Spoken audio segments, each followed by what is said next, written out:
Bahkan sebagian para ulama dalam dunia tarbiyah mengatakan, jika ada orang punya permasalahan dalam hidupnya hari ini, langsung lihat gimana urusannya dengan orang tuanya dulu. Bisa jadi ini akibat dari ketidakbaikannya dengan orang tua. Kalau dokter ngomong, oh penyakit lambungnya dulu dilihat, biasanya begitu ya. Ini pola makan, gitu loh. Jadi dokter dengan ibundamu seperti apa, dengan ayahandamu. Segera berdamai kalau ingin mendapatkan pertolongan dari Allah. Berdamai dengan orang tua. Ini cium tanganmu yang serius, cium tangan orang tua yang serius, bertutur katalah yang lembut. Orang tua ngomong kasar, jangan membalas dengan kekasaran, diem, tidak membalas. Dan jangan nampakkan mimik wajah yang tidak baik dengan orang tua, sama sekali jangan. Biarpun orang tuamu misalnya mengatakan, jangan. Berlatih untuk ini, gambarkan kau balik, anda balik, bahasanya itu anda dan anak anda adalah anda. Apakah anda rela di saat, apakah anda senang kalau anak anda bermuka cemberut? Kita menjadi anak sampai dalam Al-Quran, fala taqul lahuma uffin, termasuk dianggap durhaka itu mengatakan uff itu bukan memukul, bukan membentak, hanya kalau berbicara itu tampak kalau kita tuh gak nyaman. Iya ya Mi, iya, pengen aja segera selesai kalau ngomong, pengen segera lari. Uff itu atau dojar, maksudnya kalau ngomong iya ya Mi, iya ya, dikasih tahu iya iya. Kenapa pakai iya iya dua kali? Iya aja kan cukup. Iya Mi. Kalau iya iya itu marah itu. Harus sadar kita sering. Kadang pernahkah kita di saat nasihati orang tua kita, kita sambil begini, iya iya, iya iya, sambil mukul-mukul, sambil kita main-main, apalagi sambil nyanyi, dinasihati malah nyanyi. Ayo.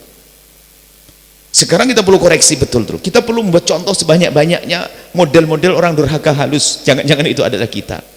Sehingga nasihat ini adalah menyadarkan. Bukan hanya memukul, bukan membentak, bermacam-macam cara orang durhaka kepada orang tua. Atau dojar menampakkan dia tuh kalau berbicara tidak nyaman. Makanya serius duduk dengan orang tua yang baik, bersalaman. Dan di saat anda bersalaman dengan ibunda ayahanda, jangan buru-buru dilepas tangan ibundamu ayahandamu. Kita menemukan hari ini seorang anak salaman dengan ibunya kayak salaman gengsi. Kalau bersalaman yang serius kau pegang, jangan lepas sebelum ibumu melepas, sebelum ayahmu melepas. Tampakkan kalau dirimu adalah benar-benar rindu, itu akan masuk ke hati ibundamu, menjadikan ridho orang tuamu. Yang salaman aja ragu-ragu. Innalillah. Pegang tanganmu, cium tangannya, cium kening ibundamu. Kita berlatih yang sederhana ini. Jangan berani duduk misalnya ibundamu lebih rendah daripada posisi dudukmu dalam keadaan normal, kecuali kita lagi ceramah, ayah kita di bawah, ibu kita di bawah. Memang ceramah dianjurkan lebih tinggi, ini sunnah, membuat tempat lebih tinggi itu sunnah, dan Nabi melakukannya. Kenapa? Biar orang bisa melihat. Dalam khutbah Jumat itu disunahkan kita menghadap melihat khutib. Akhirnya semua ceramah begitu, supaya melihat itu konsentrasi lebih. Dan ada penyambung hati antara yang melihat dan yang dilihat, ada yang bicara.